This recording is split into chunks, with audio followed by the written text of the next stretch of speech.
Alors, bienvenue à la séance de questions-réponses de ING Academy. La semaine dernière, nous avons eu à se questionner sur le pourquoi et le comment élaborer, n'est-ce pas, des semelles jumelées.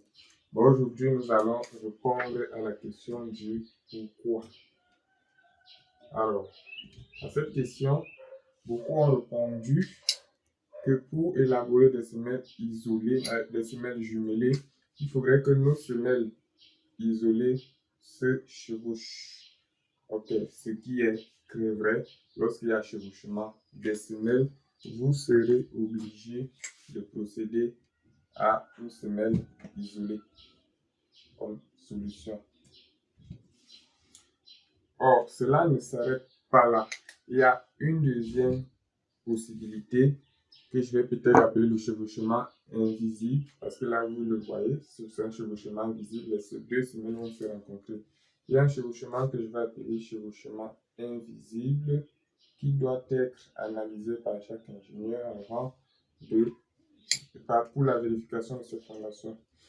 En effet, lorsque vous avez deux semelles isolées, il y a une distance minimale à respecter. C'est-à-dire, vous n'allez peut-être pas raccrocher des semelles à 10 cm, à 20 cm, à 30 cm, mais bref, cela dépend de votre fondation. La distance minimale à respecter n'est pas définie, elle est à calculer. Ok.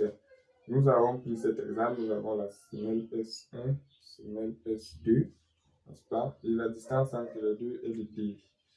Nous allons faire une coupe pour pouvoir bien observer le phénomène. Ok. Donc, cette coupe, nous allons la ramener ici. Nous avons notre semelle S1, notre semelle S2. Alors, à cette semelle s'applique la contrainte NS1. Là, nous avons NS2. Et bien sûr, après, nous avons la réaction du sol.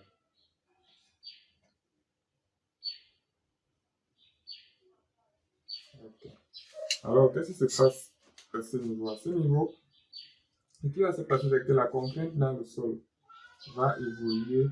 Déjà, la contrainte n'évolue pas de manière perpendiculaire, de manière verticale. Ça, je pense que tout le monde le sait. Les contraintes vont évoluer suivant ce graphe.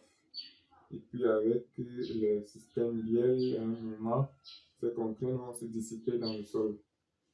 Donc, plus on évolue, plus les contraintes diminuent, puisque la surface d'impact, en effet, est en train d'augmenter. Donc, ce qui se passe, c'est qu'à un moment, si nos semelles sont trop rapprochées, avant que la contrainte dans le sol ne soit dissipée, nous aurons un point d'intersection entre les deux contraintes. Donc, la contrainte due à la semelle S1 et la contrainte due à la semelle S2 vont se rencontrer à une certaine profondeur du sol. Alors, généralement, cet angle-ci est de 45 degrés. Et cet angle-ci, 45 degrés. Alors, si nous avons 45 degrés, ici nous allons le recompter à D sur 2. Même chose pour la profondeur, D sur 2. D sur 2. D sur 2. Ok. Ça veut donc dire quoi? Ça veut dire qu'à ce niveau, il faudrait que vous calculez la contrainte sigma.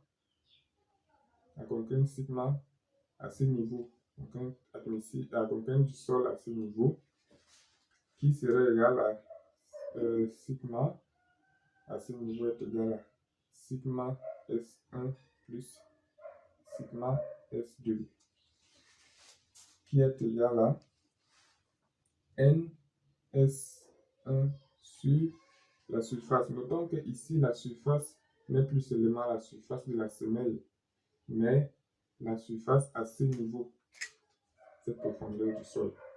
Alors, la surface à cette profondeur du sol, c'est quoi? Si au niveau où nous avons notre semelle S1 qui a B, A, largeur B, longueur A, à la profondeur D sur 2, À la profondeur D sur 2, nous aurons augmenté ici de D sur 2, D sur 2, de chaque côté, D sur 2.